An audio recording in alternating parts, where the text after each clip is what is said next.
Okay.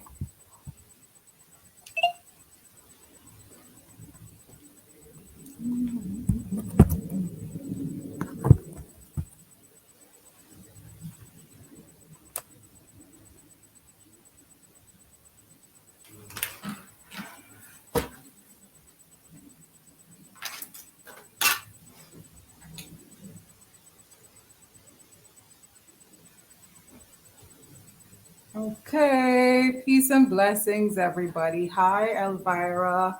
How are you? Empress Cynthia, welcome. Okay, Hans, Cynthia. That happened in error. Hi, Saran. Good afternoon, everybody. Good afternoon. How are you doing? I'm doing great, thank you. Yeah, counting down to the detox. You know I am. Good stuff. So am I. So am I. I'm very excited about this round coming up. I just want to hold on for about 3 more minutes for others to join. But we're No already live problem. on Facebook as well. Okay. What you sipping on? What's the tea of your choice? I have to insist that I'm not the only one drinking tea. Well, So, I am not at home. I'm actually at my mom's sitting out in the yard taking some fresh air, so no tea as yet. I'll let you okay, know. okay. Good stuff, good stuff. Elvira, how are you? Hi, hello. I'm just standing in the mirror and just washing my hair. So I'm twisting it in. Hi, Okay, everybody. okay. And for those who don't know, because I like to brag on my people, Elvira is a part of the. I always get the name mixed up. Is it Island Girls or Wadadley Island Girls? Which one is it, It's Elvira? Team Antigua Island. Team Team Antigua Team Island Antigua Girls. Island Girls, and the well, I'm very proud of them. Elvira, it's so significant, right? I have a friend who lives in New York, and when he saw it on whatever forum he saw it, he said, "Wait, what? 4 women?" And he insisted you have to go and get their autograph. And so when I saw Kavinia shortly after that. I was like, okay, can't get autograph, but at least I have to get a picture and send to him. He's so excited. Um, Tell us a little about what you did now, Elvira. There are two other persons on the call. Right, so I'm part of the crazy 4 persons, 4 females that rode across the Atlantic. We're the first Black team to ever do it, whether male or female, and from first female from the Caribbean team to row all the way from the Canary Islands, which is off the coast of Africa, to Antigua, which is 3,000 miles. And we did it in 47 days, 8 hours, and 25 minutes. Yes. And now we're about to go to the Pacific, which is 2,800 miles, but supposed to be just as difficult, even more difficult for the first 2 weeks. We're going from off the coast of California all the way to Hawaii. I see. I see. Sounds good. So you guys won't be coming back here for the end of the tour. No, this time it ends in Hawaii, and so we're just hoping at the beginning, at the end, that a lot of Caribbean people and also different islands actually come out to the start because there's a big island diaspora in the U.S. So we're hoping that they come out to support us this time. That's awesome. That is awesome. Where are you ending? Where are you hoping that they come and support you? We're starting in California and ending from Monterey Bay in California and ending in Hawaii. Wow. I have people in Hawaii. But I wish I was closer to California because I definitely would have come. I am so impressed myself. You have time to plan. It's next year, June. Oh. You never know. Maybe I will. That sounds excellent. I'm so proud. So proud, as we all should be. So, okay. And you have some good things going on. There's a woman that won the opportunity to go to space. Yes, Right. Keisha. So we had some good things going on. I'm so proud. Yeah. Yes. Okay, so I think I'm gonna get started. It's 6 minutes after the hour. So peace and blessings, everybody. You know, that's how I salute you guys at the beginning. Welcome to Royalty. The what should I say? I'm not sure what edition this is, but April 3rd, 2022. Welcome. Today's conversation is going to be an interesting one. I think all of my topics are interesting, but I not just because I enjoy talking about it, but I think it's beautiful reminders that the community needs to be cognizant of, or at least focus in on, because the topics that I choose to select, they're pretty much moving parts in terms of the consultations that I do. They are topics that are normally brought to the fore by people who reach out. And so today, as I get ready to count down to the next plant power detox starting on April 24th, I think it's a timely conversation to have where food addiction is concerned. So that's going to be our topic for today. I'm going to approach it I'm going to flow and see where the conversation goes, and I'm really hoping and praying that you guys will participate today, at least ask questions, and I look forward to a good exchange between us. Now when we think of addiction, I think we all kind of understand what food addiction implies and that type of thing, but often we place the word addiction on other things that we consider drugs, as opposed to, different things that we engage in a particular manner that we have really not much control over. And so for that reason, we tend not to, one moment, let me adjust that. We tend not to look at certain things as drugs or addiction, because it's convenient where food is concerned. It's in your face. You liberally go and buy it if once you have the money to, and so there's no judgment on it. And so a lot of us who are addicted to food, there's no sister calling you telling you, hey, you need help, you need to go to rehab or anything like that. So a lot of times we recognize that that addiction just continues for a lifetime without any intervention, without anybody really calling you out or anything like that. But that's the nature of addictions, and particularly when it's something that's readily acceptable. So today I want to look at it I want to spend some time on the chemical side of food addiction, because when I use the term addiction, I'm not talking about just, you're addicted as in you love something, so you constantly go back to it. I'm actually talking about it from a perspective like cocaine, where you're chemically addicted to something, or you're addicted to a particular food because of the chemical components in it and the effects and impact it has on the brain. So I'm going to, it's a dichotomy in a sense.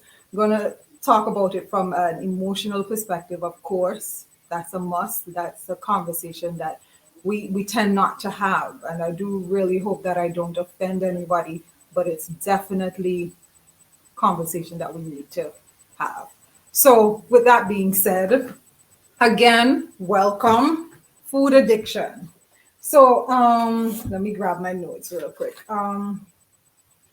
When we look at food addiction from a chemical position, we have to recognize that reality is the chemicals in the food have an impact on the brain, have an impact on the body that we disassociate ourselves from. We tend to think that food is just food. And let me see something. I would like to Cynthia, if you could, I'm not sure. Okay, let me see something. I forgot to send out um, a note. Give me one moment, real quick. Let me send out a note quick.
Okay.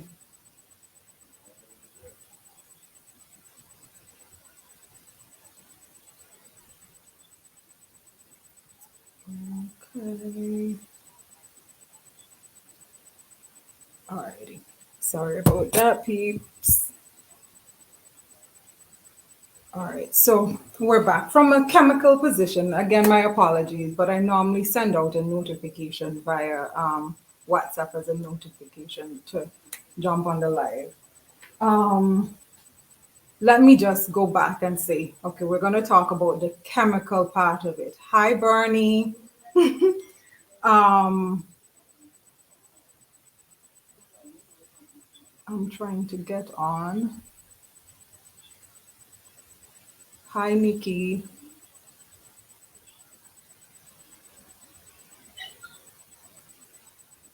Um, okay, I'm not sure what issue is taking place on Facebook, but I'm being told that.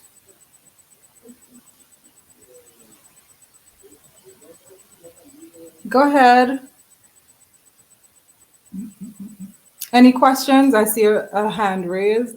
Or is that my hand? My gosh.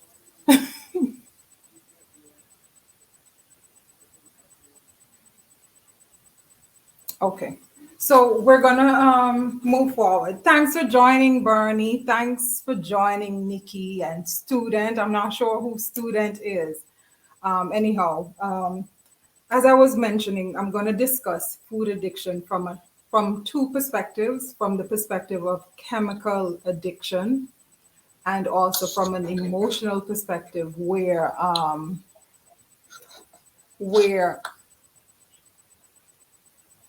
okay, mute all.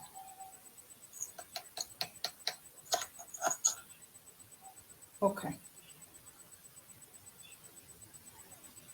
All right. So Wusa. Oh, I'm trying to mute all. Okay. We should be good.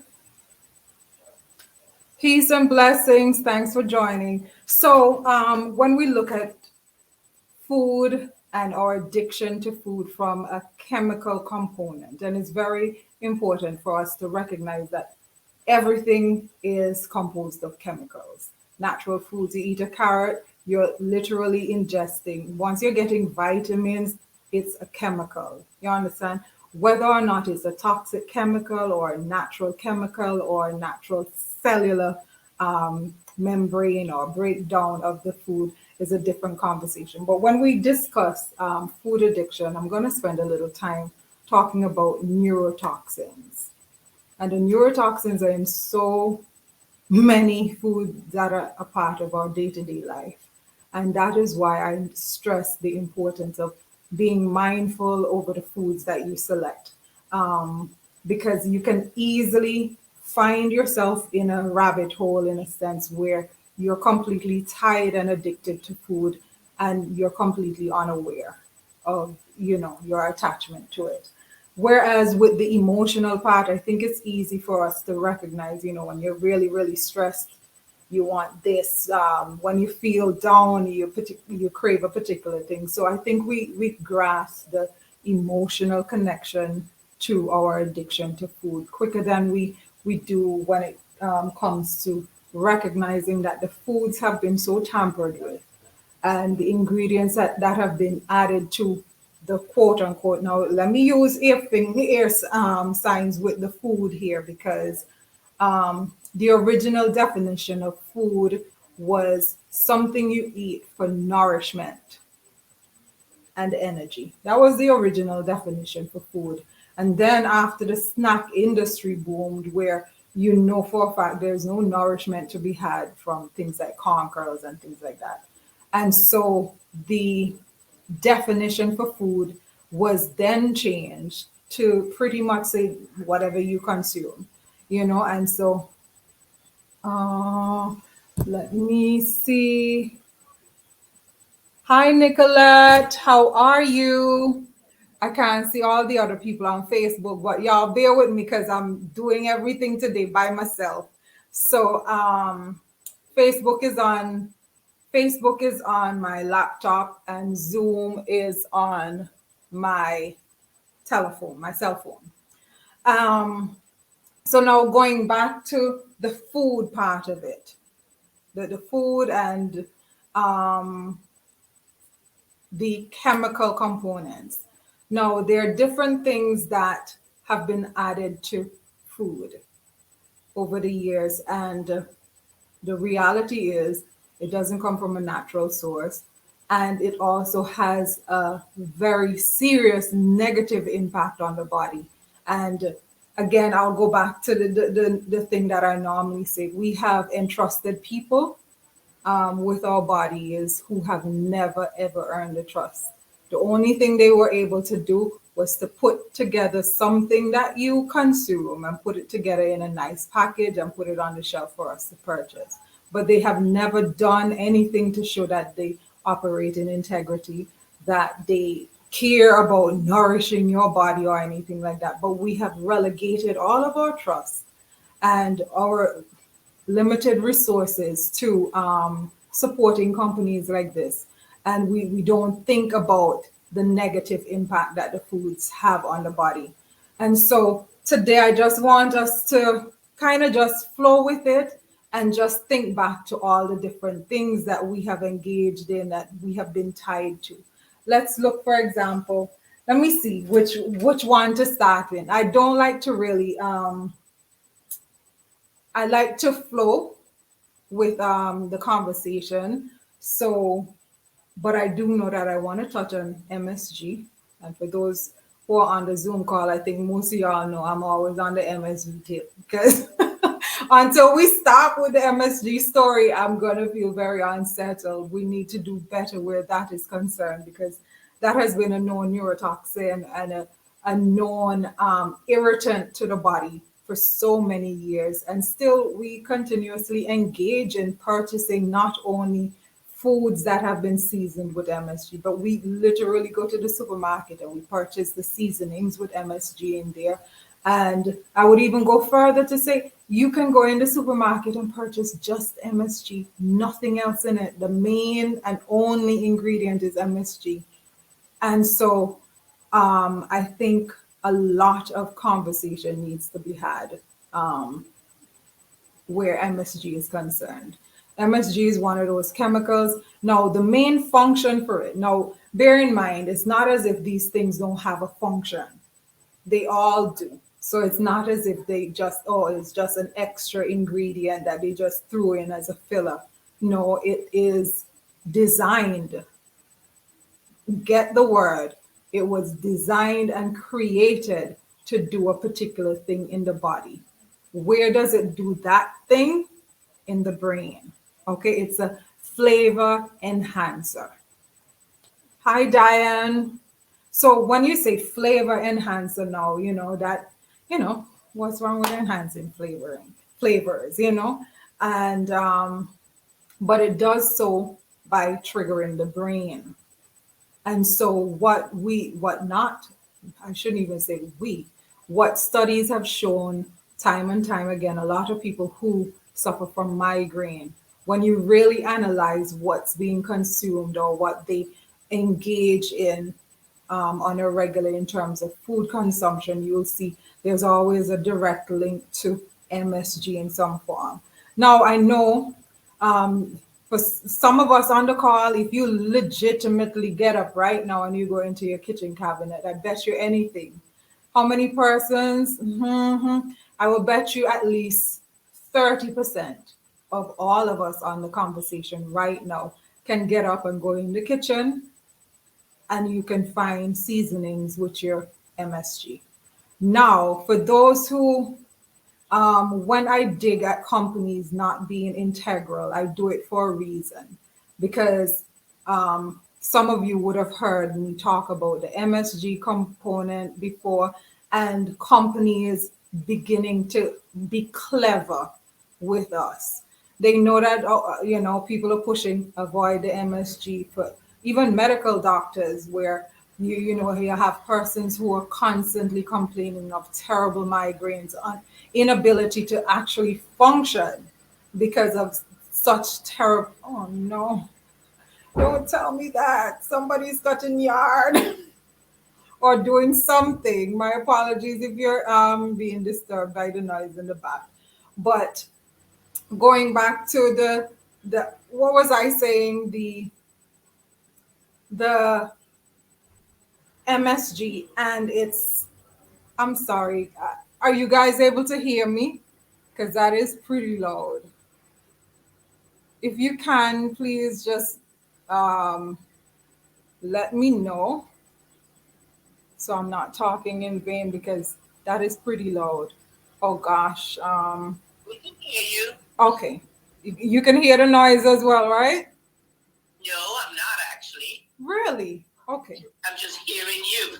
Okay, I think somebody's operating a power washer or something right outside the door. Okay, it's not coming through it, at Okay. least not at my end. Okay. Yeah.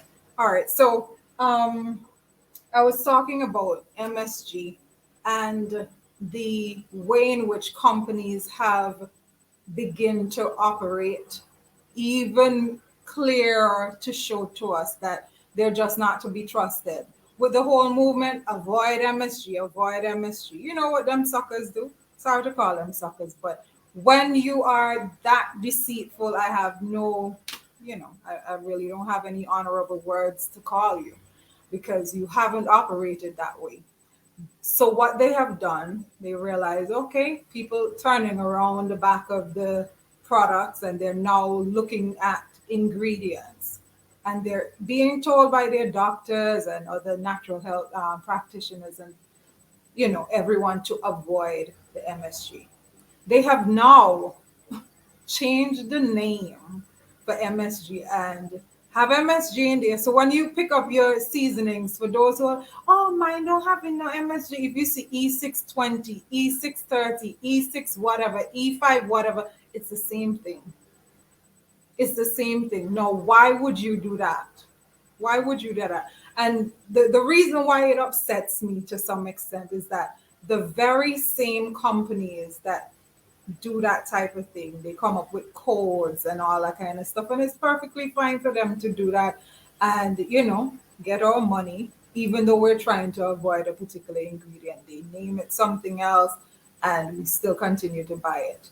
So when you look at things like that, why would you do that? They also make seasonings without the MSG. So you have to understand, therefore, that if they're able to make seasonings without the MSG, and yet they choose to not only no longer label it as MSG, but to find codes and all kind of things, you must recognize there is a reason why they do that. And the reason, again, goes to the very topic we're discussing today, addiction. They're very well aware that the MSG is something that's addictive. So why do they want it in there? Because they want you to season your chicken with your whatever type of seasoning and say, oh boy, this tastes good. So you stick with the formula. You're seasoning your meats, you're seasoning your whatever, you're going to stick with the formula because it tasted good. Did it taste good? Yes, it does, because it excites the brain in particular places that your pleasure centers in your brain. That's exactly what it's designed to do.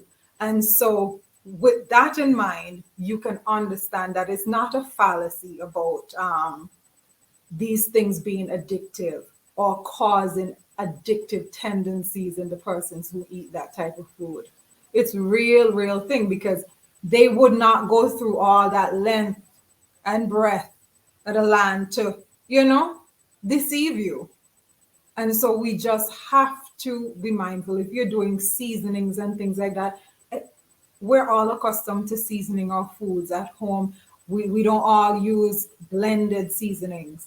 You know what spices and herbs you season food with. So legit, you should be able to recognize everything on there. There should be nothing that you have to, as long as you have to, make another choice. And my aim is for us to wake up and start purchasing it so that our supermarkets here will start bringing them in. Okay? For the queens who are on the call, yes, Nicolette, isn't that, it's really quite sick, but this is the nature of the game. This is where we are, and it's for us to maneuver the environment that we're in a particular way that demonstrates personal wisdom. Again, the information in this day and age, it's legitimately right in the palm of your hands. It's there. It's in the palm of your hands. Are you using it for your benefit? Or are you just using it for entertainment, for kikikis, couple TikTok, kaka, you share this and you share that. And we often, how many of us have been on the Will Smith saga that took place? There's so much commentary, so much sharing, so much of that. Just imagine for a moment if we focus our attention on educating one another in terms of making proper choices. The impact would be so significant. If everywhere you went tomorrow morning on your phone, it was telling you, okay, such and such is a carcinogen, it would be programmed in your mind, So that is why I continue to do what I do. It's not because, I'm looking popularity or anything like that, but I do recognize honestly that information is needed, because a lot of us are not motivated to do the self-study and the self-exploration on the phone to find out certain information. And so, I take time and I have these conversations, not for you to keep it for yourself. As you know, there is no fee. I do a lot. I give a lot of my time and energy to people. But our unspoken agreement is that you will share the information. It's not supposed to be kept in this circle. Each one teach one, and that's how we make impact. So going back to the MSG part of it, the reason why they're able to do that, and let me just say, it's also possible for you to identify when MSG is in food. But oh boy, okay, so the prompter is coming on Zoom. You guys know what to do. Just follow the link and come back in once we get cut off. I will pause the conversation and wait for everybody to come back in. Okay, but we have to do better where these things are concerned. The MSG should not be something that we're fighting with still. The cleaner you get your palate, the cleaner that you get your diet, is the quicker you're going to be able to identify it. I know it right off the bat. Sometimes plant-based, sometimes you go places and stuff and, oh, we have rice or we have whatever. And sometimes, I will, even though it's not the rice that, that I necessarily want, because of, good graces and stuff, I will do it. And from the time you open your mouth, like if you inhale your food before you eat it, you can legit smell The MSG, you can smell there's a chemical there. And once it touches your tongue, it's like your nerve, like something triggers off, like your nerves start to go on end, that type of thing. And so it's something that you can notice, but of course, I will tell everybody this: the best way to and ensure that you're not consuming it is to prepare your own food. And I know that sounds easier than in actuality. It's easier said than done because life is what it is now. We juggle a lot, we do a lot. So the convenience of purchasing food has become something like a mainstay in most households. But be careful who you purchase food from. Make sure they're in alignment with the values that you share. I think that's fair. And if they're not, then be very, very selective as to what you purchase. There's some things that you will always get pretty much clean because those for the record, like things like steamed veg, they I mean, I'm plant based, but the way in which some people prepare steamed veg, it's unheard of. It's just water and the vegetables. There's no, love and that type of thing in it. It's just bland. So there's certain things that you can always purchase almost everywhere. That's MSG free and that type of thing. Is it gonna be delicious? That's another conversation. But so okay, so that's the MSG talk. Okay, again, it's connected to terrible headaches. Some people say, "Oh, I suffer from migraine." No, you don't suffer from nothing. You engage in a particular behavior that causes you to suffer from migraine. But because we omit all the other parts of the sentence, we just reach to the end. I suffer from migraines. Now, is this the only thing that causes migraines? Absolutely not. But I would suggest that if you do suffer from bad headaches, what we call light headaches and that type of thing, that you pay attention to whether or not you're consuming MSG. Okay? Monosodium glutamate. I know I didn't spell it out. I think most of us are familiar with what it is, but sometimes it's spelled out. Most times it's spelled out on the package. Okay, so now I want to move into the other category. And again, these are all neurotoxins, meaning it has an impact on the brain. Neurotoxin. Okay, so and this is not like natural health type thing. No, it's legally defined as neurotoxin. So next category, aspartame. Now, this is a tough one because I've seen so many people fall victim to the trap of the understanding the dangers of sugar and then running from sugar and ending up in the devil's hand. You know what I mean? And that's exactly what aspartame is. Now, aspartame, a lot of the things like your gum, your chewing gum and things like that. Oh, it's sugar free, and things like your Coca-Cola and your Pepsi and The equal, huh? the equal that all the diabetics take. That's what literally caused their blindness. Who am I? Who is contributing? Who is that?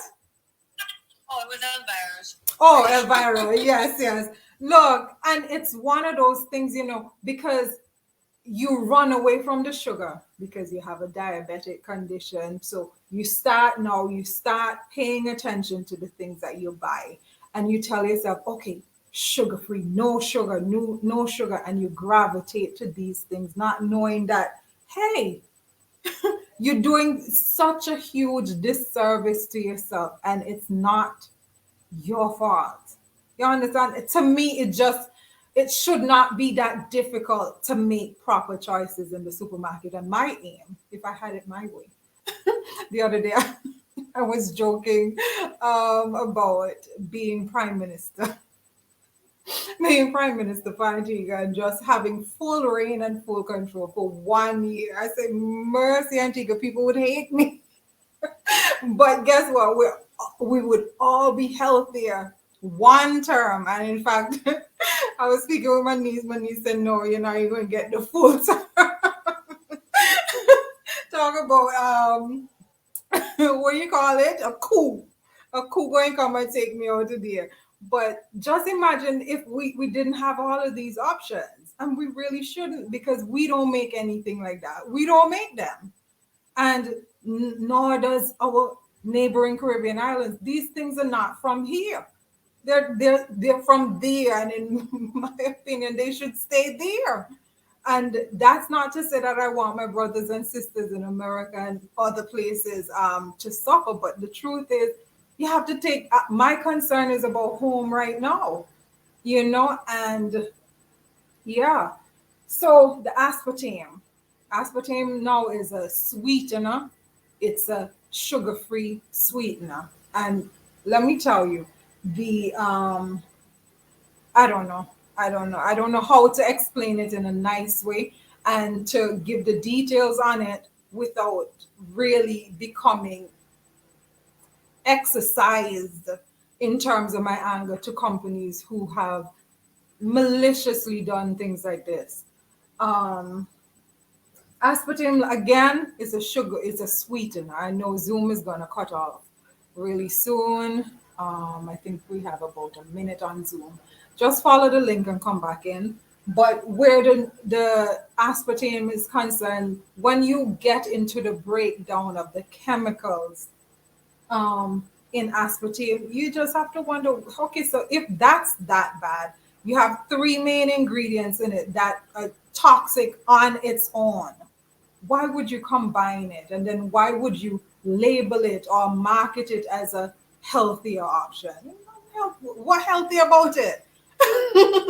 Especially when you get to breakdown. When we get back on the call, I'll go through the three main ingredients so you can recognize it's not a play thing. They're not playing with us. We playing with them, and we so want gum that we're willing to take a chance with chemicals that they do not belong in the body. Nowhere. So anyhow, Zoom people, I'll see you guys in about 30 seconds or so. I think it should cut off by then. And then hi Patricia. It's just about to cut off. So you can follow the link and come back in. All right. For those on Facebook, hi, peace, peace, peace. Nicolette, they're real wicked to us. That's all I can say. I see you tag Latoya. I'm not able to see who's on, but I see your comments. But yeah, Latoya, everybody tag all of them. Tell them tune in, please. All right. So peace and blessings. I will see you guys. Okay, the Zoom continuing. Hi, Dash. How are you? So I'm wondering if I should just continue because it's over the 40 minutes. No, okay, I got Zoom working with me. I don't know. But if it cuts out again, just follow the link back in. So aspartame. Okay, so here's what we know with aspartame. And the persons who are, I'm not doing the sugar, I can't do the sugar. And okay, I just got the Zoom just ended. Over here. You can't get in on Zoom tomorrow. I'm not sure why. The link is good. It's the same link that I followed to come in. And then let me see. Let me plug my phone up as well.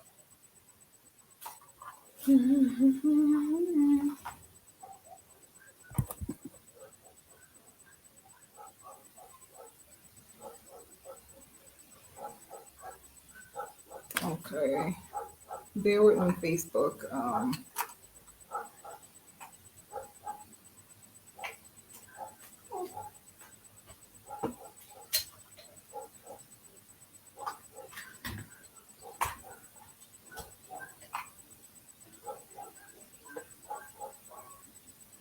All right. Cheese, peace, everybody.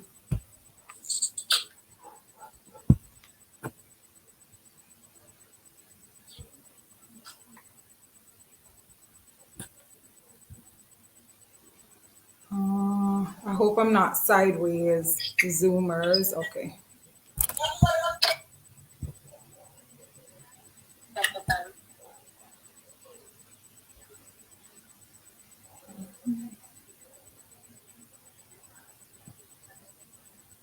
Okay. All right. So, people, we're back. So, hi, Amelia. How are you? No. Okay. So, let's get back where we were. No, the aspartame. The diabetics are, they're like the number one persons who try to avoid sugar at all costs, not knowing that, hey, you're leaving one for one that's, like I say, it's like jumping to the devil. And this is important for us to recognize aspartame as an ingredient, not what I think. But once you do your research and you go like WHO and things like that, it is known to cause 7,000 plus side effects. Let that just spin in your head. Side effects, I said. You understand? Not side effects, 7,000 for one ingredient. So that means, therefore, that if you have a headache, if you have bloating, if you have digestive issues, acid reflux, anything that you can think of after eating that, there is a possibility that that caused it. Anything that you can, if you get a cold, if you get the sniffles, hoarseness, because how do you even account for 7,000 side effects without including everything that we can possibly think of? Anything. 7,000 plus. Now, the soda industry is another one that has utilized it. Like I said, the sugar-free Coke and that type of.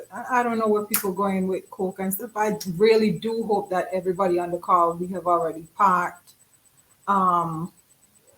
It's leading you to Facebook only. I'm not sure why. The very first link that I sent out tomorrow, it was in the first message, and then the second one would carry you to Facebook only. I hope that's the issue that you're having. There are quite a few persons on Zoom now. So you can try again. The very first message I sent out, the link is in that one, and then the separate link is to the Facebook. All right. So let's talk about the fact that aspartame is known to trigger or worsen. Get the two words, okay? Trigger or worsen signs of diabetes. What are we doing? So for all of us who have diabetics in our family, please pass the information on, because a lot of people do it. Sometimes, I'm in the. It is tough when you really care about people. It's a delicate balance as to when you mind your business to when you try and interject yourself into conversations. Because I've been in the supermarket and I've heard people say, "Oh, yeah, you remember my sugar up? My sugar up, so I can't drink that." And instead, they're reaching for the sugar-free Coke and that type of thing. And how much do you care about people where you interject yourself? I have done it. Probably sometimes people telling me, mind your business, but I've actually, yeah, I've had to go in and say, well, if your sugar is up, not because it says sugar free, what is in it can worsen your situation. And it's important for us to share this information because a lot of people do it. Anytime I see people reaching for the sugar-free anything, sugar-free something, I always wonder, what is the motivation? A lot of times it's the diabetic, it's the sugar numbers that are uncontrollable. And the sugar-free ones are no better where that is concerned. If aspartame is in it. Now, On another note, sodas, whether it's the regular sodas with the sugar or whatever, or the aspartame, the sugar-free ones, it is known to increase the likelihood of depression. Okay? It's not my opinion. It's not my opinion, nor should you take the words that are coming out my mouth as fact. You should do your own research in terms of this constant depression, this constant anxiety, and things like that. Where is it?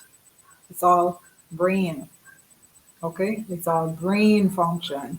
And if you're consuming neurotoxins, brain neurotoxins, there is no, it's not a stretch of the imagination to recognize that with the increased use of these things, we're going to have significant increases in our numbers where those mental conditions are concerned. Again, remember, it's all brain. This isn't going in the aspartame. Yes, no, don't get me wrong. It's not as if it doesn't have a damaging role to play in other parts of the body, but they are designed to target the brain. And I don't know about y'all. I don't want nobody playing with my brain. For what? If you're making soda, make soda, and have me judge whether or not I like your stuff. And then I'll buy it again or maybe not. But to be so manipulative, and that's the right word, where you use certain things to get me hooked, I'm already upset. Like, how dare you? You've gone into a category that I was just buying a soda. So for those of us who still have difficulty beating things like the soda addiction, please, I mean, I don't know what to say, but I do know there's a lot of power in recognizing what's taking place. I know for me, when I know of a problem, then because I'm solution driven, then once I recognize the problem, I'm going to do my endeavor best to find a solution. I don't like to be defeated by any problem. And so that's how I look at food. If you tell me, oh, that's going to cause whatever, this is what, and especially because it's, you toying with me. That's how I see it. You're toying with me. You want to get me hooked on your food. What? That don't make no sense to me. Let me decide if I want to purchase it again or not. But anyhow, aspartame contains 3 brain damaging chemicals. Not my opinion. Do your own research. Okay, so I just want to go over them briefly. I think the composition is something like 50%, 40%, 10% in terms of how the aspartame is created and that type of thing. Of course, I'm not giving you information that's just, this is the end all and be all. There's a lot more to it. But in terms of, if you're doing research on it, you'll find that 3 chemicals come up. The first one is, it's called phenylenoline or phenylenoline or some, it's a long, but I think people shorten it as FLN. Now, this one it reduces your serotonin in your body. And once it does that, you also know that you're going to get the sleepless nights, the restlessness, that type of thing, turning, can't find a comfortable position in the bed and things like that because, it affects the serotonin, it affects your body's ability to just shut down and rest. Okay, the second one is the aspartic acid. Okay, now this is the one, I guess, which would trigger the food addiction the most. It's an excitatory chemical. It goes into the brain just like cocaine. I mean, I'm just saying, just like cocaine, and it gives you a high, it gets you excited. That same flight or fight type mode, where you feel exercise and excited over everything. That is what it's designed to do. Um, and so that's that one. It's an overstimulant. So picture just being wired. You might be doing nothing, chilling, but everything on the internal side of you is as if you're being chased by a lion and not being aware of that, the fact that this is taking place in the body. And so, um, these are things that we should definitely try to avoid. Because again, once you're stimulated, it's the same reason why the crackheads return to buy the crack because of the stimulation. Okay? So I can only encourage people to just recognize the connection. And once you do that and you're able to be aggressive in your pushback against things like that, then you will notice that become you become in a you exist then in a sphere where you're protecting yourself. And once you take on the protective role, we're going to do what we need to do, but it's for us to have the awareness and for us to want to do better. Okay. Um, so there's another one that I'll touch on very briefly. Um, it's diacetyl. This is another drug. Hear me, Lord, forgive me. Even though in reality it is what it is. Another neurotoxin or another addictive ingredient in foods. This is like the buttery things that we love. It's the popcorn that you do in the microwave. And it's so bad that there's actually a medical condition referred to, not the correct word, but in the medical community is referred to as popcorn lungs, because of how significant people how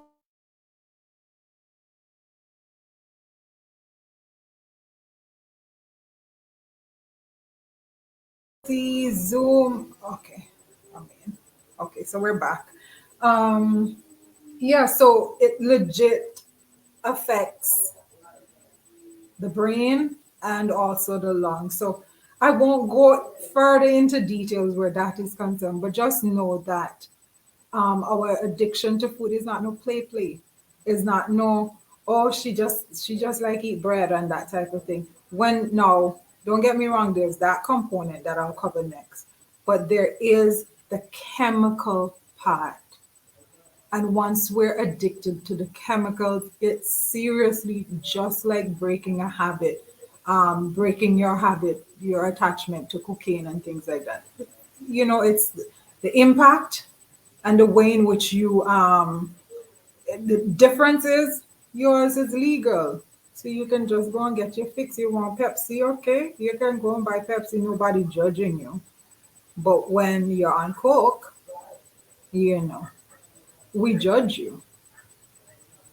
So the next one, I want to do like a broad-based coverage of the things that we all are aware of. Sugar, refined sugar. I think if you've been on the call before, there's no way I didn't make refined sugar a thing to discuss because it's such hugely addictive. I tell people most times with doing the detox, if you're doing the detox, there's no sugar allowed in it. And so headache, is it likely to come at some point? Definitely, because you're beating sugar. And our attachment to sugar is so significant because it's tied into emotional pleasures. When we think back to eating a nice piece of cheesecake, I've been plant-based for how long has it been? I've been vegetarian since 1995 and vegan since 2014. So you do the math on it. I still can remember the high I got from cheesecake, the emotional high that is.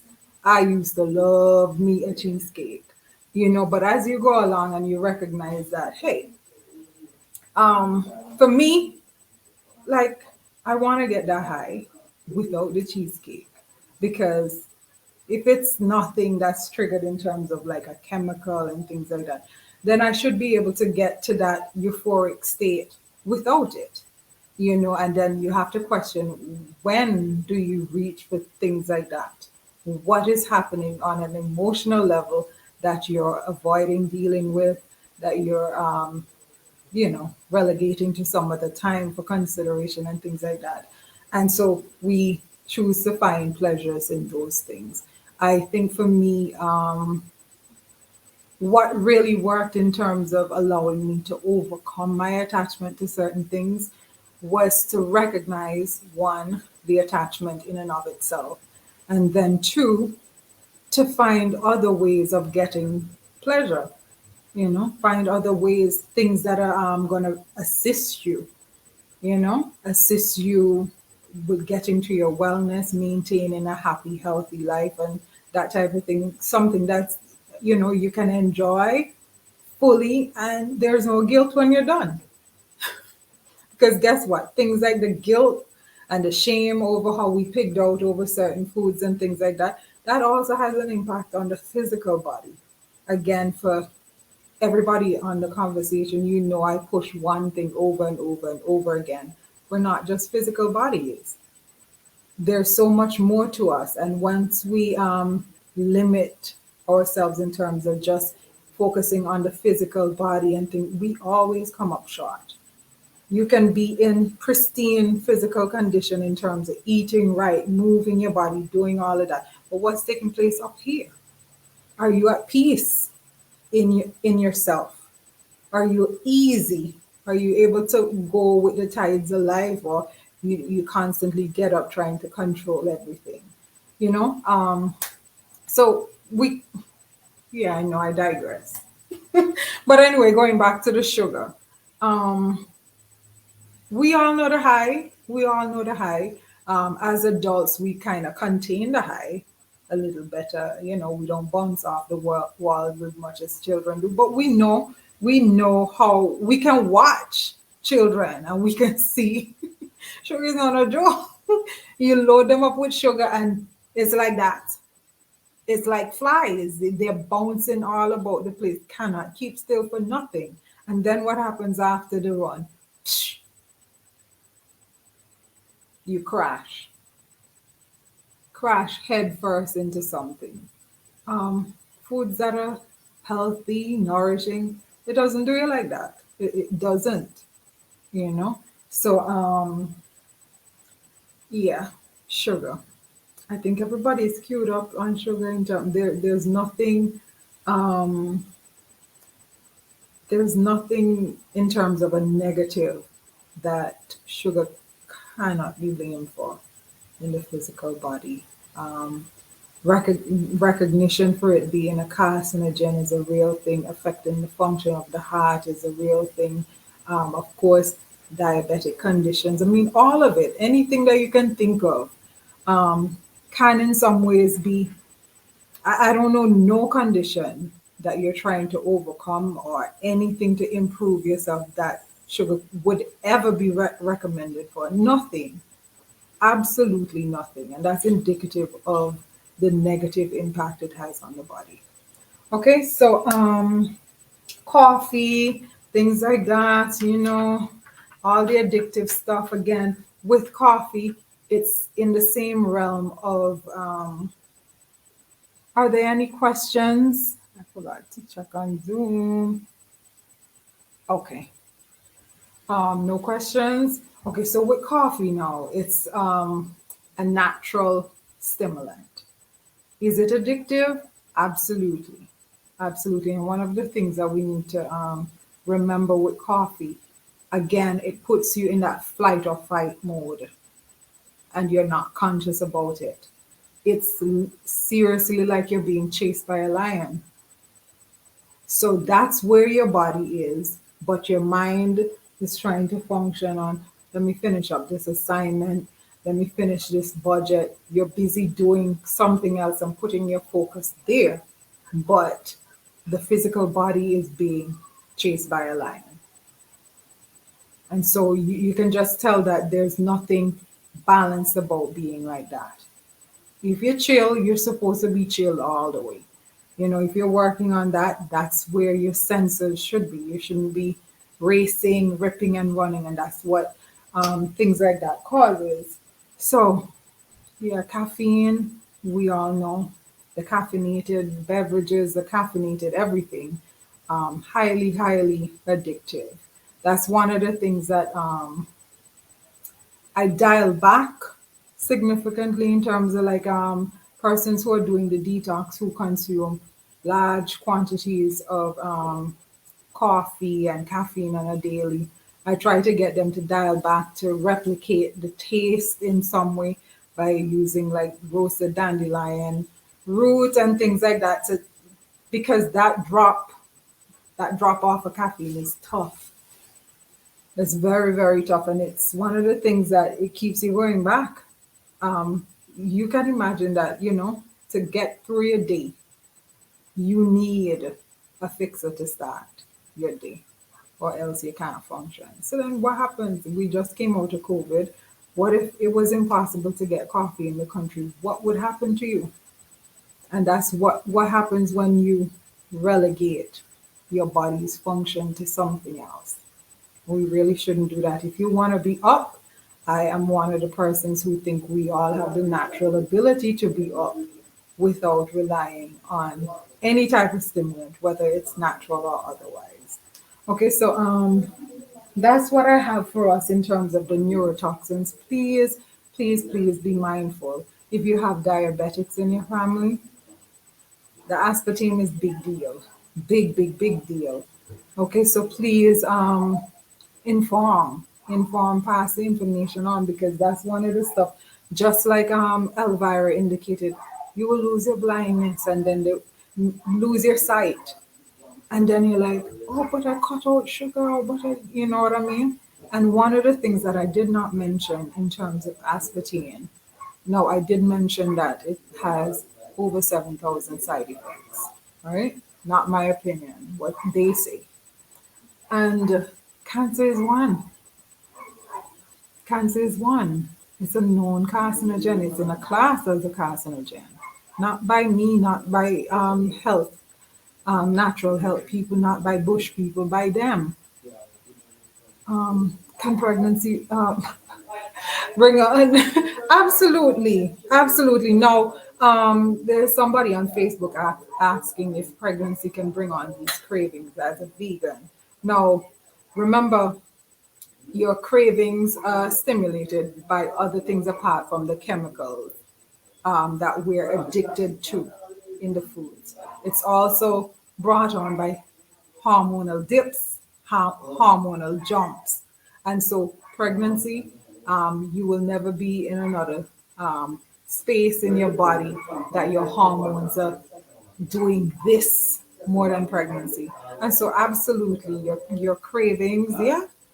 If you had joined the call on hormones, yeah, that increase in estrogen, that increase, just the fluctuation of it all, yeah, you can certainly get, well, we all know, because I think there's always a running joke about pregnant women wanting all kind of weird stuff to eat, but it is what it is. That in that case, I would point to it being a hormonal driven craving more so, and especially if the person is eating relatively healthy, then I would point to the hormonal dips as the cause for that. Any other questions? Zoom, Facebook, any questions? If not, then I'll move on to the emotional part of it. Now, I think I can speak for everybody on the call in terms of generalizing our ancestry. You know, we, and even though there's a lot of, downside to where and who we come from in terms of the past, I think it's something that should also be celebrated because it's indicative of the stock that we come from. Our past is nothing easy, and No weak person survived that. And so the fact that we are here is a direct example of the fortitude that we have in our DNA. And so I bring up the past because we all know that we come sadly from a place of significant lack. And so we have, over the generations, used food as a buffer, used food as a pacifier, used food as a comfort because you finally have it. And that's something that has passed down from generation to generation. Um, and so our attachment to food is also very, very emotionally based. You find yourself feeling good when you're stressed out and whatever, what you want to feel good. um I have to sip my tea. mm. Bernie, I'm having rise and shine. I know it's You late. are? Yes, I am, and it's so good. Oh, I drink it just in the morning, so maybe as late as midday, and that's it. I know it's late, but yeah, it was my go-to this evening. But Do you huh? use honey in it? Oh, do you use honey in yours? No, I just do it plain. Yeah. Okay. But honey is fine. Local honey, that is. Don't bring them foolishness with the teddy bear looking honey from. I'm just saying. The pool beer. No, we're not doing no pool beer, honey. Um, so I'm going back to our emotional connection to food because we come from such lack.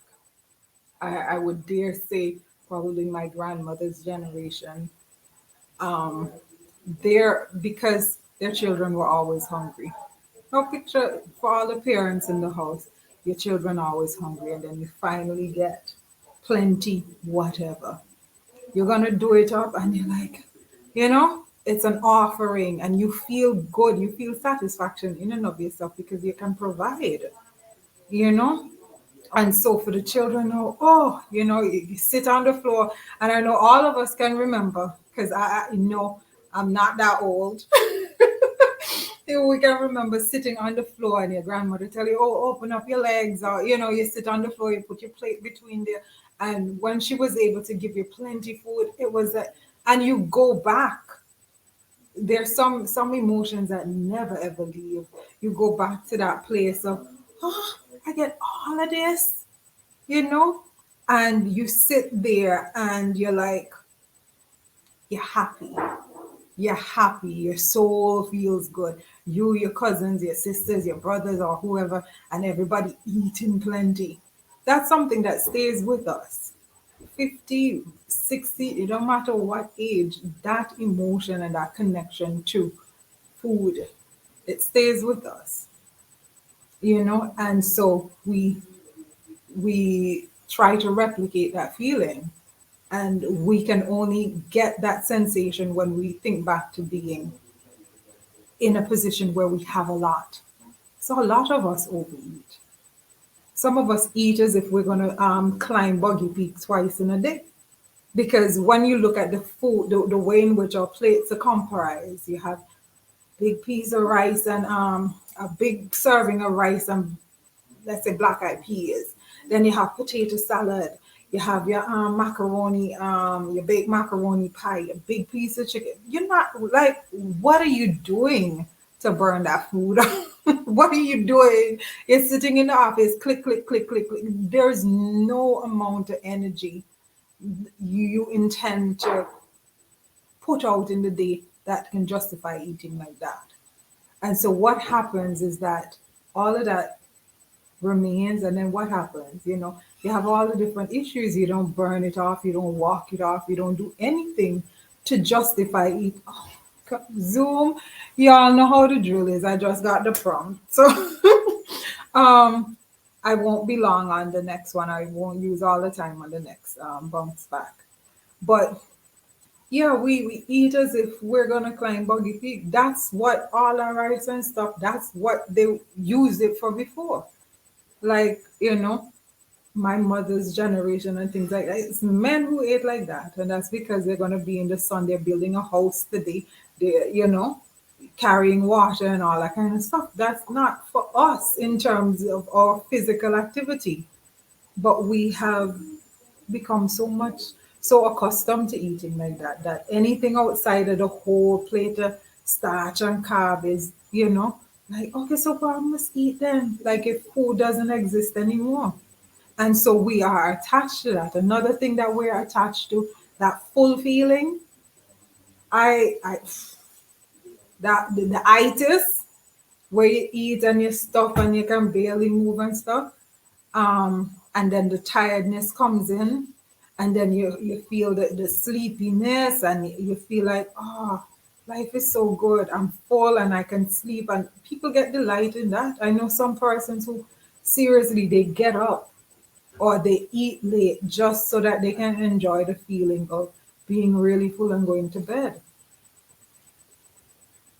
Nothing about that normal, nothing about that natural. We weren't made to do that. Just picture all of that food. Now, an important thing to remember is that the majority of our energy in a day, the majority is spent digesting food. And so once you recognize that, there's no healing, there's no repairing, there's no energy being used for those two components if all your body is doing is digesting. And so for that reason, you'll notice that a lot of correction and healing being done when you fast, you know? And that's because your energy can be used and utilized to do other things. You're repairing, cellular renewal, and things like that, as opposed to just digesting rice, potato salad, and this and that and this. We're eating too much. We're eating too much, and nobody is calling a thing a thing. Stop eating like you're building a house. You're just working in an office. So, of course, y'all know I say these things in love. I don't mean to offend anybody, but it is what it is. We have done a terrible job at normalizing certain things. There's nothing wrong with, there's an event for AKA the potluck at Plant Power Detox. There's nothing wrong if you indulge, and this is certainly not me judging people who choose to indulge, but it cannot be and should not be something that is just habitual. You should at some point recognize the impact, the long-term impact.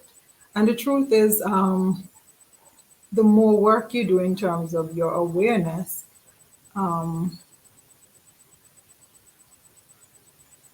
hi, Smiley. Thanks for that beautiful question. Nicolette, if you're still on, I know the question with the enemas, and yeah, that's right up my alley. So anyhow, I just want us to be mindful our the pleasure that we're seeking to find, the we have to just try and replace it, and then stop running away from processing the emotions that you need to process. I remember 2 years ago, 2 years ago, I got into my first car accident, and it was during detox time. So I think, what cycle was that? Maybe 2019 October. And of course, in detox mode, ain't nothing difficult about the food part of it. But I got in my first accident, and I remember the only thing I wanted after and it wasn't a major accident or anything like that. That's to show you how quick we can be triggered emotionally.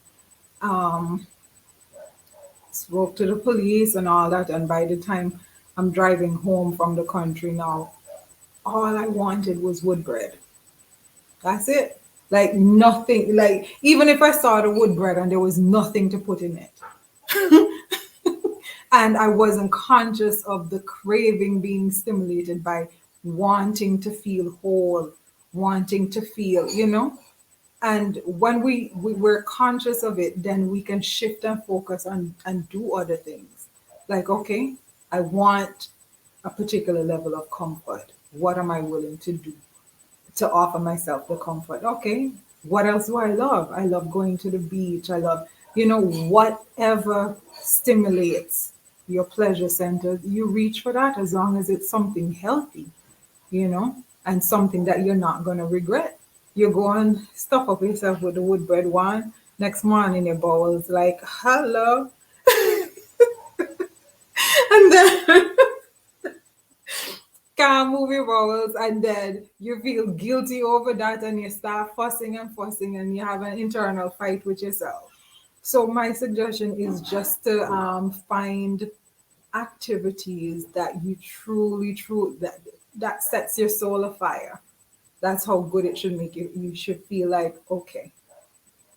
It could be things like aromatherapy. I don't know if we are, but I'm huge on essential oils and things like that.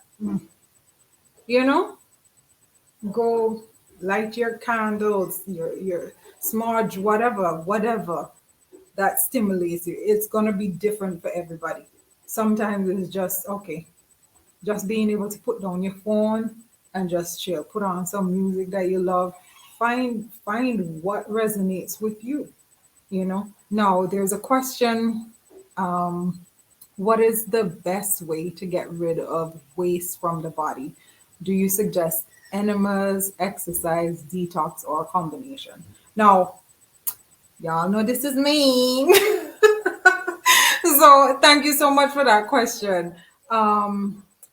Actually, what do I suggest?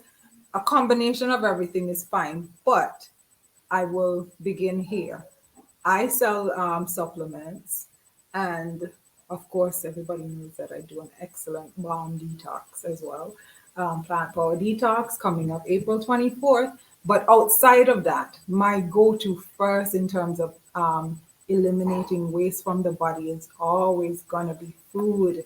If you eat food that your body recognizes as natural foods, it wants to come out. It doesn't want to come and reside. So, um, your diet is going to start there, because the truth is you can go and do your enemas, you can do an excellent detox, you can exercise, you can do all of that. But if you're eating brownie bread every day, or brownie bun and stuff, you're still going to get tied up, because these things go in the body and it creates a glue. It binds everything up, and we're not drinking enough water to move things like that out. So my go-to first and foremost is always eating more natural foods, more plant-based foods, more foods that are it doesn't want to stick around. It goes in, it serves its function, and it's on its way out of the body naturally. That's what it does. So that's my recommendation first. Your things like your standing spinach. Let's say you're doing, I love to go to those foods. Those are, like now cassie is in season. Your cassie, your okra, your make sure you have salads as a part of your life. Not when you're doing a detox only, we should be eating salads, live foods. It goes in and it knows what it wants. It knows, it understands the assignment. Put it this way. That's the new term, right? Understood the assignment. Well, the natural foods understand the assignment. They know what was required. Nourish you, give you your vitamins, your minerals, and then out the body it goes. Okay? So if you're doing that, you will find the need for all the others being less, in terms of, constantly having to do certain things to have your body naturally eliminate. Enemas, I like enemas. I recommend enemas. Um, I did a whole show pretty much on everything constipation and stuff. That's, whoops. So Zoom just got cut off. So allow me just to get back in. Yeah. Thank you so much for your question, Smiley. Okay. Zoom is back. Um,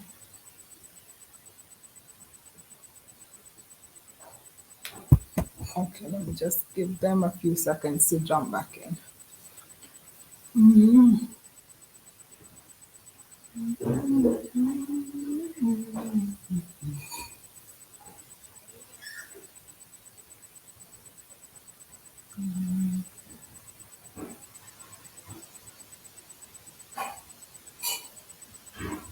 Okay. Okay. Am I being heard on Zoom? I think I saw something. Yes? You can hear me?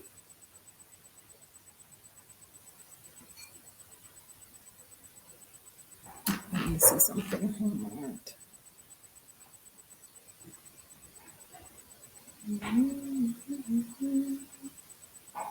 Okay, I think I can. Amelia, can you hear me? Yes, I can. Okay, perfect. Okay, so I was saying my first recommendation, first line of business is to put foods in your body that knows what to do. All the pastas, all the breads, all that kind of stuff, they don't understand the assignment. So you stick to things that naturally goes in, nourish, and gets out the body. Okay, enemas, I am a fan of enemas. Um, I like herbal enemas. And yeah, neem is a nice one to do an enema with. Definitely exercise, you know. With exercise, you're moving your entire body. You're getting things back to its natural position because we were not made to be sedentary. We're you know, we have legs, arms, all them different things to move this way and that way. And a lot of us get up every day and we don't do much more than this. You walk to your office, you sit there and you tit. And so we're not engaging in our natural selves in that sense. So exercise is definitely going to bring you back in balance and get you back to where you need to be, where where elimination is concerned. Detox. Now let me just, I'm not selling my stuff, but I am. um Detox is not, and I get this all the time when people call and say, "Oh, I need a detox. Do you have any detox?" No, I do vagina care, and so there are a few detox products in that realm. But outside of that, a lot of times when I answer the question if I have detox, I would say yes, or what type of detox. A lot of times we interchange detox and laxatives. Two very different things, if you ask me. There are some persons who push detox as laxatives and that type of thing, but that's not my training. That's not my understanding of what detox is. So when I think of detox, I'm not looking at necessarily just laxative. Well, for sure, I'm not looking just at laxatives. It's about positioning your body in the most optimal position so that it can eliminate toxins. And you're doing so while nourishing your body, but being mindful not to be adding toxins back into your body. There's no, and that's another thing. I see people like, okay, you detox. And they will seriously, oh no, but I detoxed yesterday. What did you eat? Well, okay, I had barbecue chicken and, it's just an exchange. Toxins for toxins.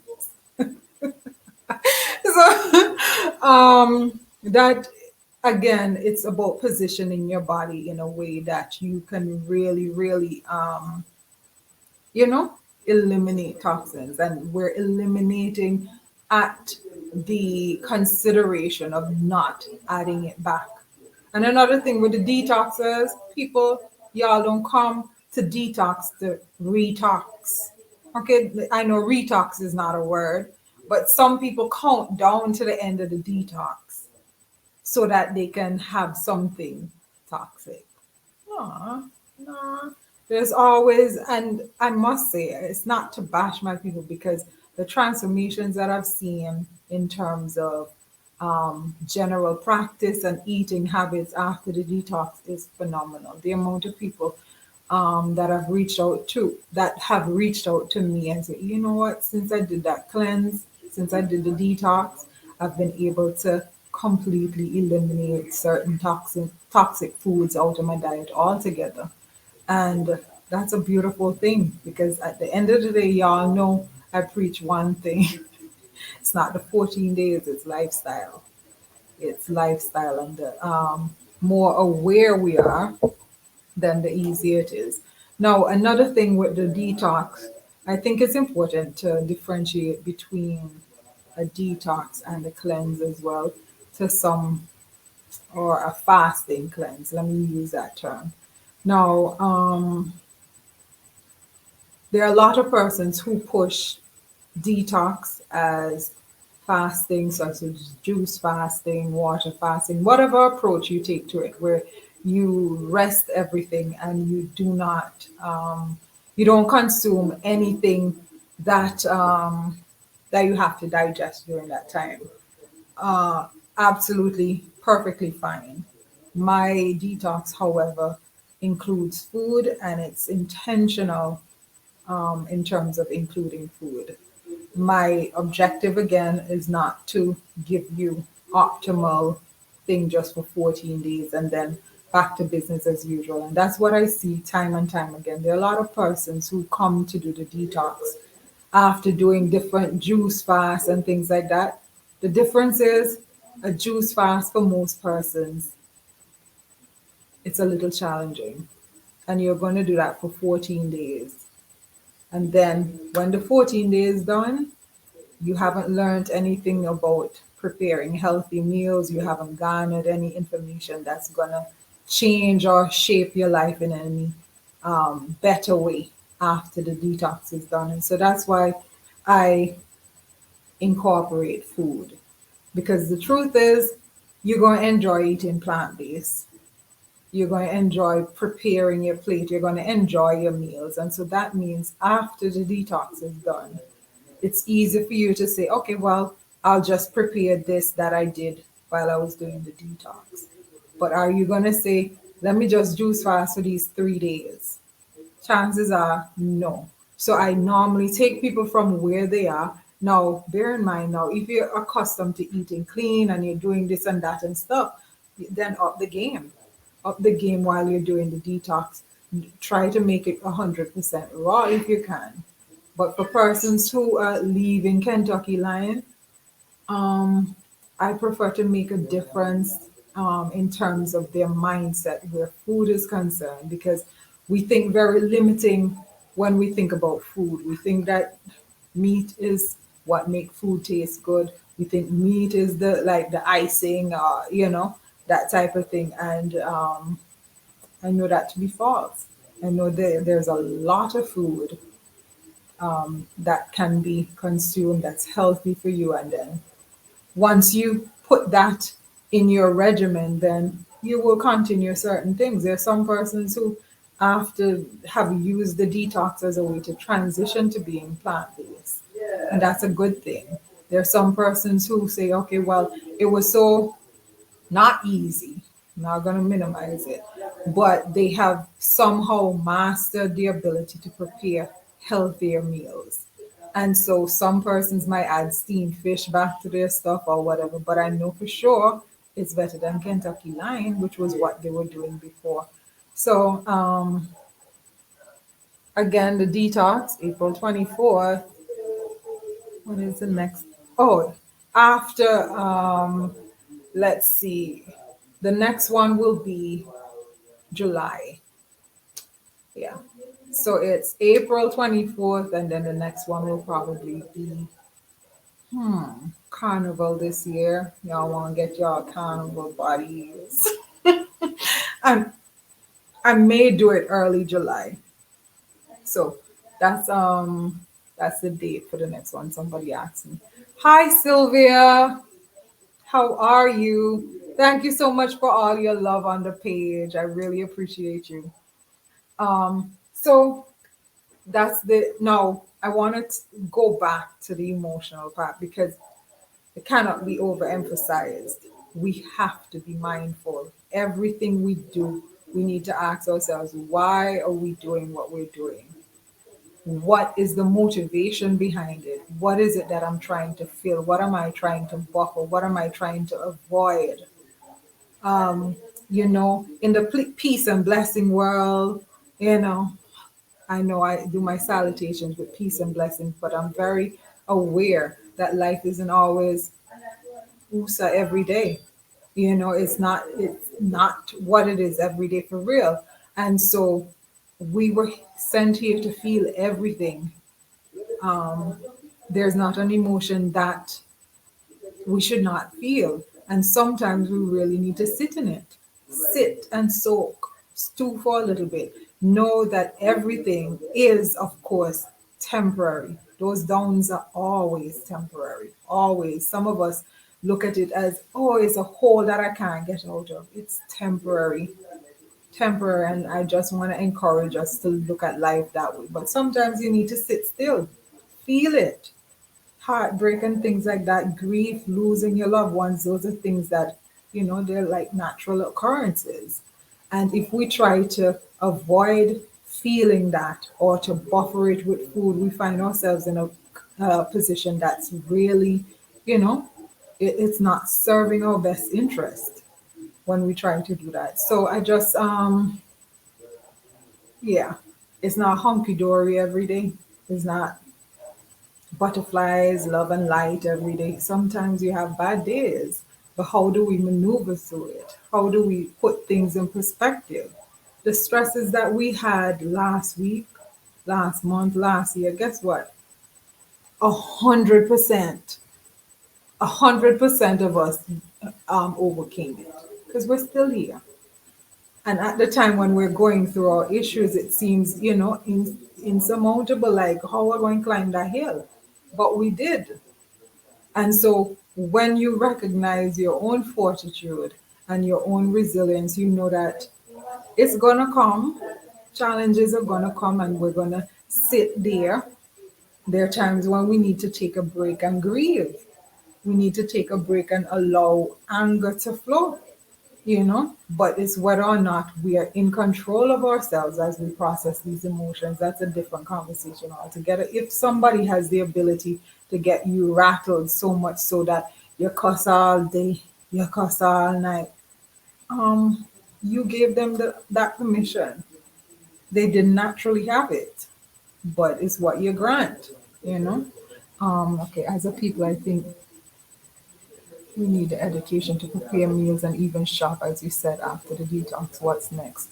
Yeah, we learned the eating habits from our grandparents. Yeah. And the thing is, I just want to highlight what is being said here. The chronic disease, the NCDs, non-communicable diseases that riddling us.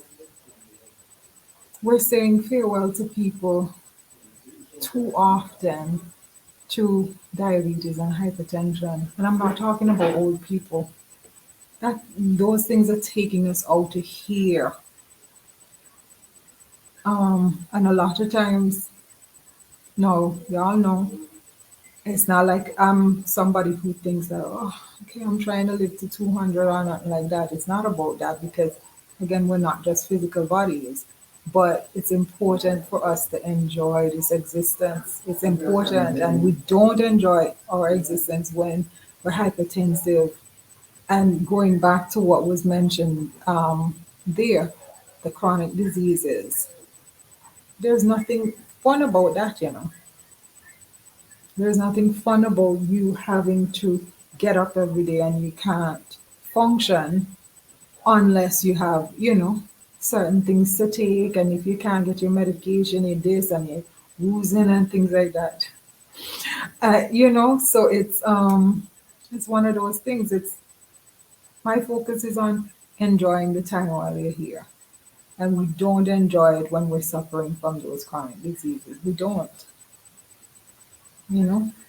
Any other questions, comments. Again, my thing is when it comes to the emotional attachment to food, do the work. Do the work. You have a heartbreak, deal with the heartbreak, feel it. Because once you go into that zone where you're feeling it and you know for sure it's not a zone that's taking you out of here, it's not going to kill you. If I sit and stew and cry for this hour, and the hour is up or whatever time you feel you need, take the time. Take the time, but stop saying, okay, to avoid feeling sad, let me line up for some bun and cheese and there's nothing wrong with treating yourself, but know that you're treating yourself as opposed to you're buffering or you're pacifying or avoiding some sort of emotion, you know. And once we anyhow. Any other questions? Zoom, Facebook, questions, comments? Yeah, the importance of learning to prepare healthier meals is key. It's key because some people, and the thing about it, some people cook. They know how to cook anything you can think of.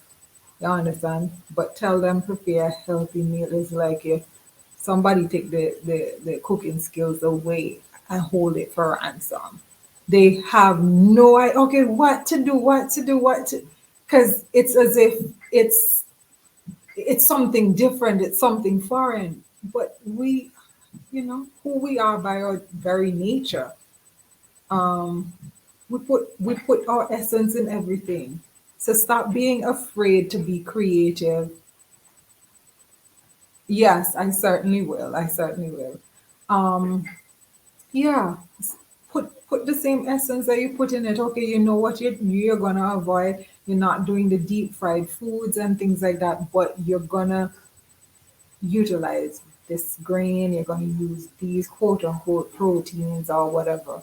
You're gonna have your live salads. You're gonna do things like that, and once you approach food as food, then it becomes easy. Taste your food, do whatever you did with the meat. You treat your vegetables that way. Don't do the blandness and that's not naturally us. Now that's not to say you season up and you add everything, because sometimes simplicity is key. Sometimes you just need to taste sweet potato. You don't need to always do like something where it's sweet potato, but it's a whole bunch of different things and additives and stuff. Sometimes you need to give your taste buds a break, allowing it to taste just the essence and the elements of certain foods. I know for me, standing spinach or callaloo, I love that stir fried with onions and, I love it done like that, especially with the red onions and that kind of thing. But there are times when, let's say, I purchase food from, let's say, Rasmike, for those who know Rasmike in New Winthrops or Barnes Hill. He doesn't add anything to the callaloo. And when I taste the spinach, it's like, gosh, just nothing but the spinach. It's so good. You taste the plant, you taste it. And so sometimes we don't need to complicate everything on the plate. There are some things that you just want to keep simple, but you put your love, you put that in there because that's something that you taste. I don't know for many persons, but I know, like, in terms of eating food from people and stuff, you can tell a lot. And I'm not just talking about how well they flavor it and that kind of thing. Sometimes you taste confusion and sometimes you taste confusion in people food, or you taste rush, or there's that component as well, because we're not just physical beings, we're spiritual beings, and that spiritual connection that you have with certain things, you will recognize those things. But anyhow, I'm not going down that road with y'all. And I say something to trigger somebody. But yes, we have to put our love in the food and take the time to plate it like you're worthy or something, you know? Some people will prepare whatever, and if if somebody came over, oh, they will deck it out for them. But for you, you just plop it in the plate. Why? Why do we do that? You know, honor yourself, honor yourself. And we do so by selecting foods that are going to be life giving as opposed to, draining. So I see no questions on Facebook. I see no comments or questions on, well, those are private messages. Y'all always giving me the private message on Zoom, no? Um, yes, so,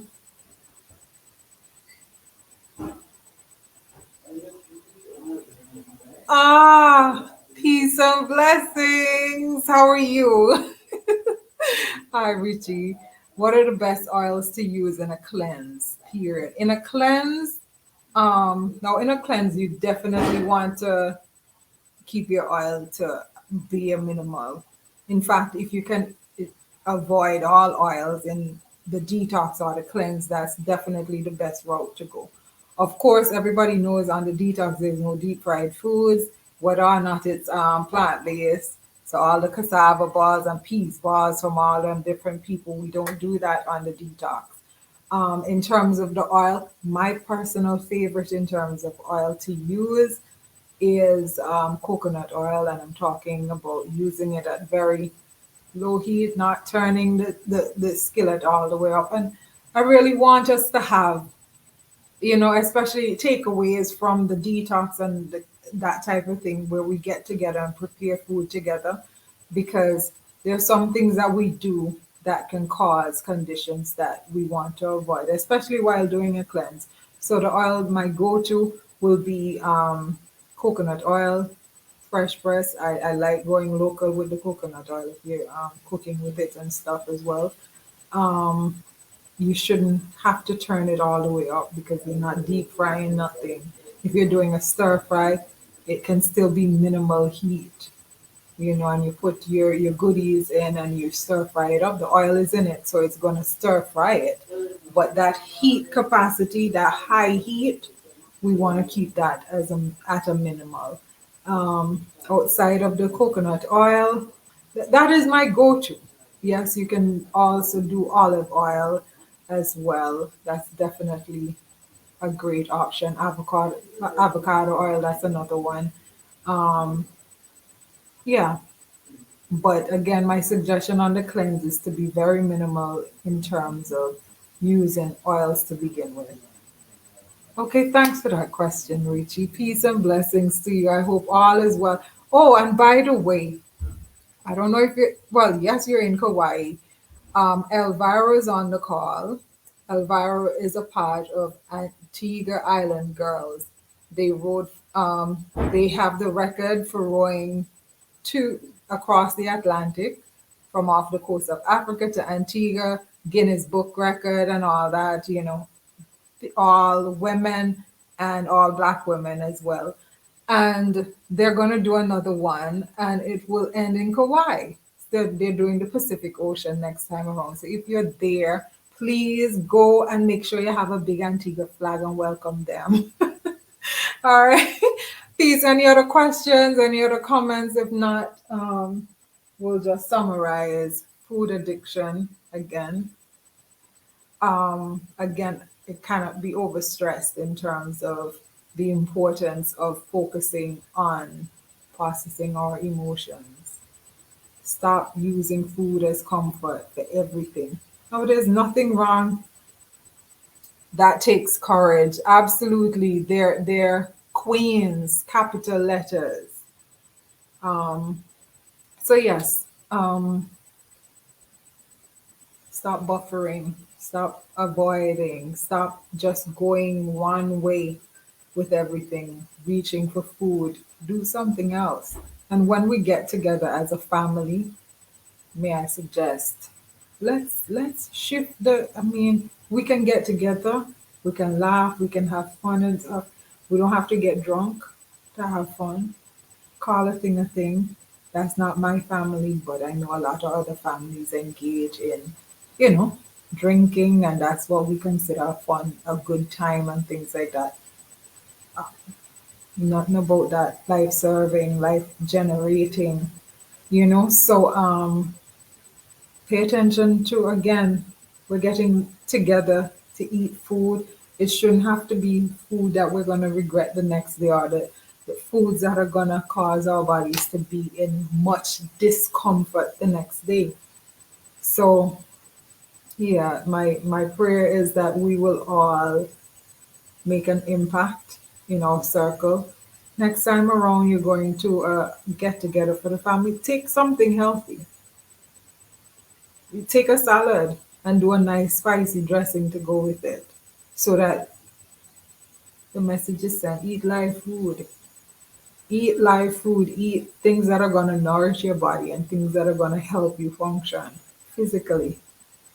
All right, so I see no questions. I see no comments. Zoom, y'all good? No comments. If there's anybody who wants to contribute to give their feedback on how their addiction to food has had them, please feel free to share. I know y'all always acting shy. Don't know why, but um, no comments. Foods are our medicine. Yeah. Or alternatively, it's one of the slowest form of poison. Yes, indeed it is. So, what time is it? Let me see. I hope I had everything on Facebook. I hope chocolate addiction. Oh, well, chocolate addiction, I think, can be roped into the sugar as well. What do you say to someone who state that they can't afford to eat vegan in Antigua? Okay, okay. So the chocolate addiction, there's a sugar factor as well in that one. Um, there's caffeine involved as well. So my recommendation, go somewhere else. I mean, if you're addicted to the chocolate, then you do something where you're incorporating raw cacao nibs and things like that, where you get the chocolate flavor, and you also have less sugar, less whatever, the whole milk thing in that as well, not all chocolates, but for some. Um, Now, what do you say to someone who say that they can't afford to eat vegan in Antigua? I would tell them, if you can't afford it, I don't know what you're doing wrong. Now, bear in mind, food prices have gone up, all right, across the board, good, bad, and indifferent. But I will tell everybody, stop trying to keep up with the Jones. Stop making YouTube your depiction as to what a vegan lifestyle should be. If you're into your full meats, you're going to spend a hefty, hefty dime, because they're not playing with y'all in the supermarket with them fake meat story. I see them Beyond Burger and the Boca meats and things like that. When you look at the price point, it's like $40 for 4 patties, peas. And when you look, the recognizable ingredients in those things in the same supermarket are cheap. Go get your lentil, go get and make your own patty. I know it's time consuming, but time versus that cost, no, I gonna make the time. And eating seasonally. Eat what's in season. You guys see the price for what you call them things like strawberries and blueberry. I don't know how we all do it. I'm all for spending on my wellness, but I'm not buying strawberries for nearly $40 a pack. Not when mango, papaya, all them other local seasonal fruits at the side of the road that I can get $5 bags. And no, I'm not doing it. Look at the amount that you get. No, mango season is right around the corner. They're already on the roadside with mango. $5 for a bag. Look at the amount of mango you get for $5 as opposed to strawberries for $37. Not me. I don't know who doing that, but if you're approaching plant-based eating from that perspective where you're trying to, okay, I have to get my antioxidants and it's whatever you read in the book, they're only going to talk about the things that they're familiar with. They're not going to tell you about DOMs. They're not going to tell you those things, but eat seasonal food, eat the things that are accessible.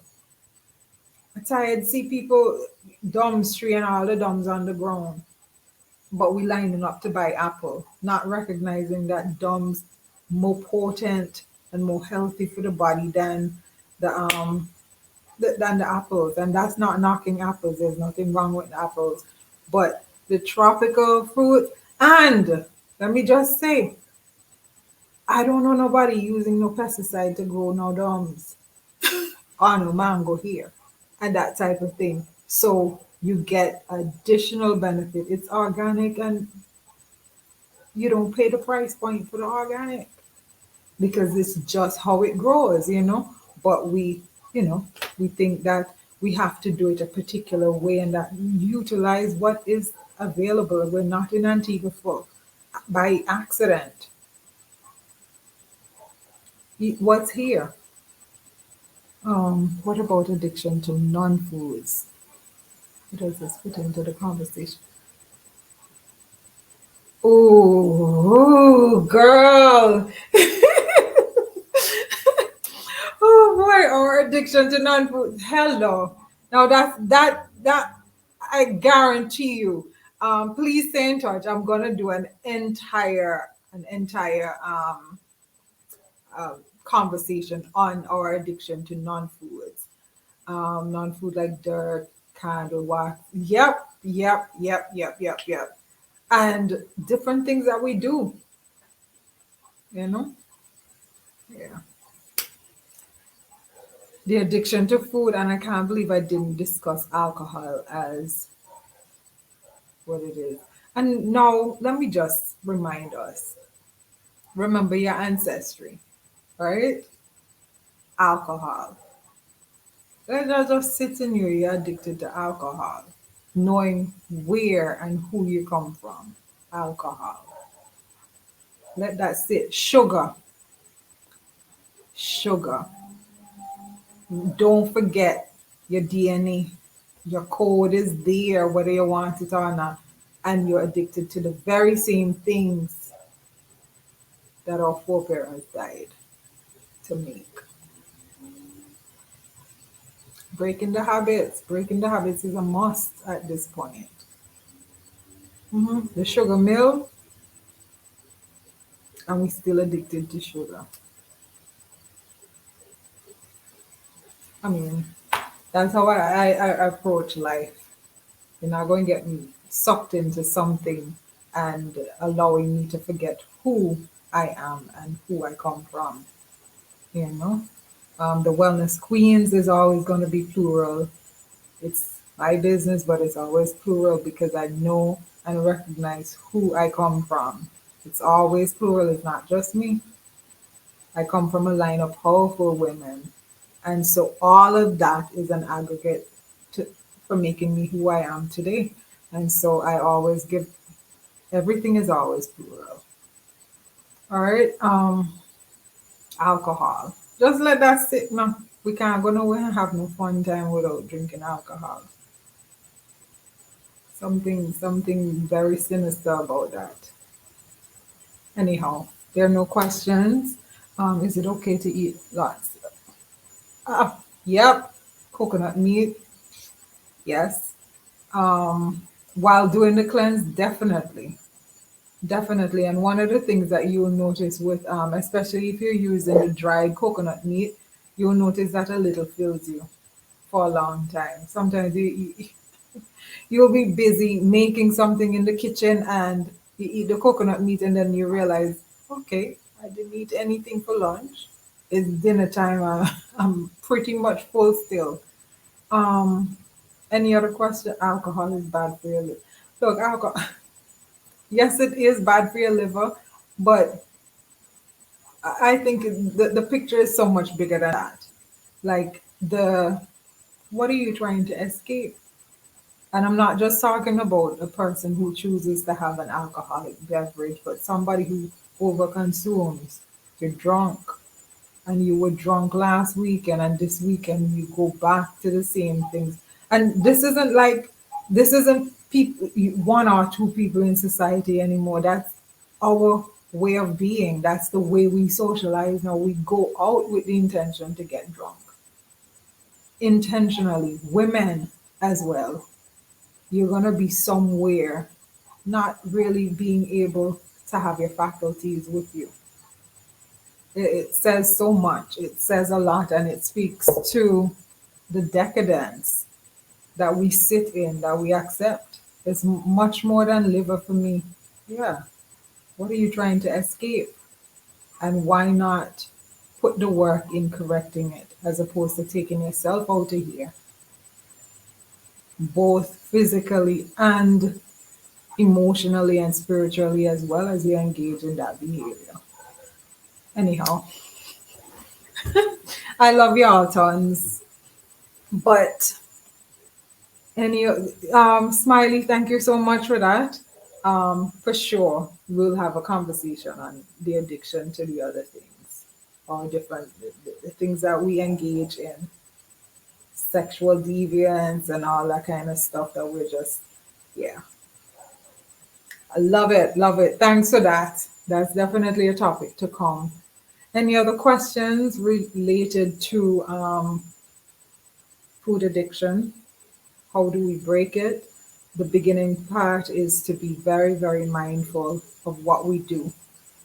Thank you so much, Tamara. I appreciate that.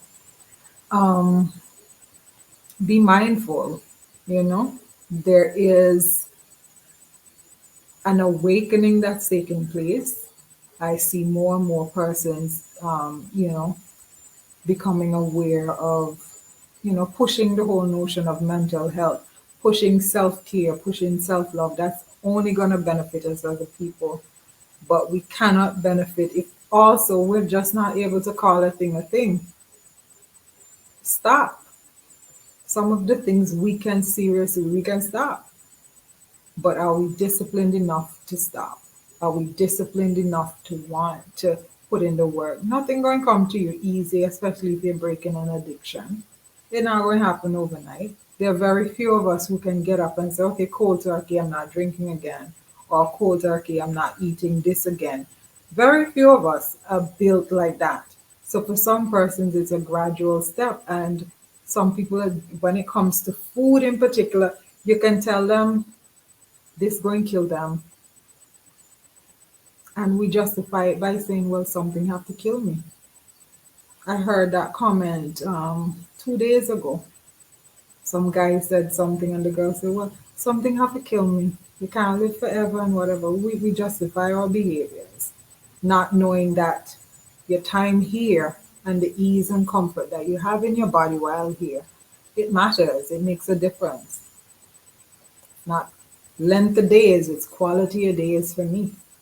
And that's why I push eating well.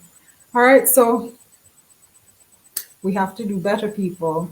Be disciplined. And if we look at our act of discipline as a way of loving ourselves, I think it will be better for it. Love yourself enough to nourish yourself. Love yourself enough to make steps to break your attachment to foods that are sickening you. Peace and blessings, people. That's all we have for tonight. Remember, tomorrow, I'm missing me tomorrow. I'm so anxious. But next week, I will have my sister in Joa.